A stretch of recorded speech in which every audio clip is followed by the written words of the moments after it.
17,65,549 টাকা। আমরা মাননীয় জেলা প্রশাসক মহোদয়ের নির্দেশ ক্রমে একটি কমিটির মাধ্যমে আমরা এটা দান বাক্স সিলগালা করি। আমরা এখানে গত 18/6/26 তারিখে বিকাল 4টা নাগাদ আমরা এখানে সিলগালা করি কমিটির সদস্যবৃন্দ। এটা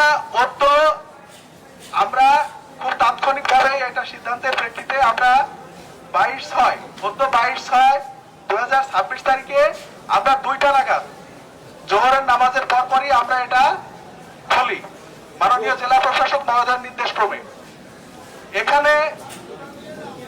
এখানে আমাদের প্রিন্ট মিডিয়ার ভাইয়েরা উপস্থিত ছিলেন, সিলেটের আবহাওয়ার জনসাধারণ উপস্থিত ছিলেন, অতিরিক্ত জেলা ম্যাজিস্ট্রেট বৃন্দ ছিলেন, এখানে আমাদের সিলেট কালেক্টরেটের সকল ম্যাজিস্ট্রেট বৃন্দ, নির্বাহী ম্যাজিস্ট্রেট বৃন্দ, কর্মকর্তা কর্মচারীরা উপস্থিত ছিলেন। তো আমরা যে মোট পিতলের 3টি ড্যাগ এটা আমরা সিলগালা করেছিলাম। এছাড়া মহিলা ইবাদত খানার একটি ছোট দান বাক্স এটা আমরা সিলগালা করেছিলাম।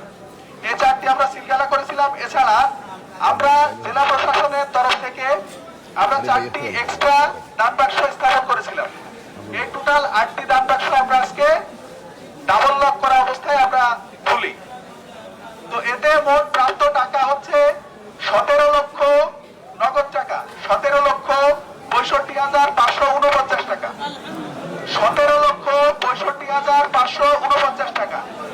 এছাড়া আমরা স্বর্ণালঙ্কার পেয়েছি 7 আনা স্বর্ণালঙ্কার পেয়েছি। আমরা এটা আমাদের যে স্বর্ণকার আছে তাকে দিয়ে আপনাদের সামনে আমরা এটা পরিমাপ করেছি সবগুলো টুকরা।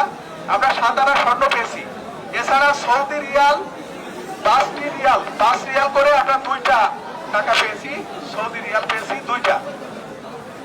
এটা আমাদের হযরত শাহজালাল রহমতুল্লাহ আলাইহির নামে সোনালী ব্যাংক কর্পোরেট শাখায় আমরা এই টাকাটা হযরত শাহজালাল রহমতুল্লাহর বাজার হিসাবে এটা এখন জমা প্রদান করা হবে। ধন্যবাদ আপনাদের সবাইকে। আপনারা, আমি ওয়াকফ অডিটর সিলেট ও সুনামগঞ্জ জেলার দায়িত্বে আছি মোহাম্মদ সজল মিয়া। ধন্যবাদ। আপনারা